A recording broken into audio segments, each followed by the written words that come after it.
ఆహ్వానిస్తున్నాం. మన అభివృద్ధి మార్గదర్శి అమరావతి ప్రొడ్యూసర్ అనాలా?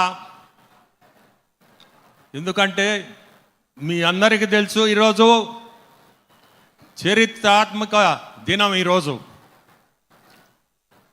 మన ముఖ్యమంత్రులు 28వ తేదీ అసెంబ్లీలో అమరావతి క్యాపిటల్గా పాస్ చేసి ఈరోజు లోక్సభకు పంపడం, ఈరోజు లోక్సభలో బిల్లు పాస్ అవుతుంది. మనందరం ఈరోజు ప్రతి ఒక్కరు కూడా నిలబడి సారికి దండం పెట్టండి. అమరావతి క్యాపిటల్ అనేది ఏర్పడుతుంది. మనకి ముందుకి ఎవరు కూడా భయపడాల్సిన అవసరం లేదు. మనకి ఒక క్యాపిటల్ అనేది ఏర్పడుతుంది. ఈరోజు రాజ్యసభలో కూడా క్లియర్ అవుద్ది. ఈరోజు కాకపోతే రేపు మార్నింగ్ రాజ్యసభలో కూడా క్లియర్ అవుద్ది బిల్లు.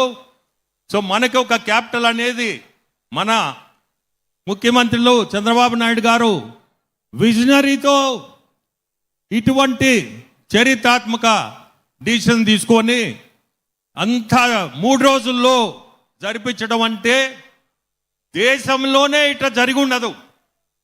ఇప్పుడు జరిగిన క్యాపిటల్ అమరావతి గురించి ఈరోజు చెప్పాలంటే పెన్షన్ గురించి ఎన్టీఆర్ భరోసా, ఈ పెన్షన్ అనేది దేశంలోనే ఎక్కడ కూడా 4,000 పెన్షన్ ఇచ్చే కార్యక్రమం ఎక్కడా లేదు.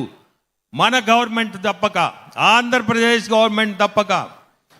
ఇంతకు ముందు మీరు చూసుంటారు, సంవత్సరానికి 250 లెక్కన 3,000కి తీసుకొస్తే ఒకటే పెన్ స్ట్రోక్తో 4,000 పెన్షన్ తీసుకుపోయారు.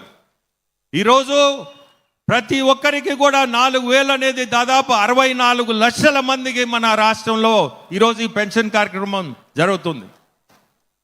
2,800 కోట్లతో ఈ పెన్షను ఆర్థికంగా ఎన్ని ఇబ్బందులున్నా 1వ తేదీ ఆదివారం అయితే ముందు రోజు ఇస్తున్నారు, లేదంటే 1వ తేదీ పెన్షన్ టెన్షన్గా మీ ఇళ్ళకి చేరుతుంది.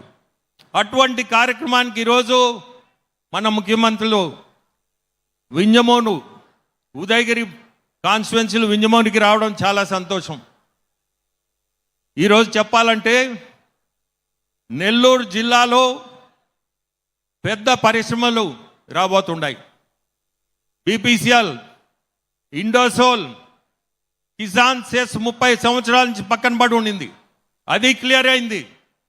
అక్కడ కూడా దాదాపు 7-8 కోట్లతో పరిశ్రమలు ముందు రాబోతున్నాయి. ఉపాధి అనేది స్పెషల్గా ఉదయగిరి నుంచి చూస్తే చాలామంది వెలసిపోయి ఉన్నారు. సికింద్రాబాద్ అని, హైదరాబాదు, బెంగళూరు అటువంటివి కూడా ఇప్పుడే సురేష్ గారు చెప్పినట్టు, మీ ఎమ్మెల్యే గారు చెప్పినట్టు ఇక్కడ పరిశ్రమలు తీసుకురావడం, ఈ ప్రదేశానికి మీ అందరికి కూడా ఉపాధి అవకాశాలు ముందు ఖచ్చితంగా ఉండబోతున్నాయి. మనందరం కూడా చూస్తున్నాము, సూపర్ 6 అనేది సూపర్ సక్సెస్ అయింది. ఇవన్నీ కూడా ఎన్ని ఇబ్బందులున్నా ఆర్థికంగా మన ముఖ్యమంత్రులు ఎవరు కాబట్టే నేను ఢిల్లీలో చూస్తుంటా ఎంత ఇబ్బంది పడుతుంటాడో. వచ్చినప్పుడు ఆర్థికంగా చాలా ఇబ్బందులు ఉన్నాయి రాష్ట్రానికి. ఇవన్నీ తట్టుకొని ఎంతమందిని కలుస్తాడంటే పెద్దలందరినీ, అక్కడ అందరినీ కలిసి రాష్ట్రాన్ని ముందుకు తీసుకోవాలా, ముందు అడిగించాలా అనే ఒక్కటే కాన్సెప్ట్తో ప్రజలకి ఏది చేయాలా, ఏ మంచి చేయాలా అని తప్పక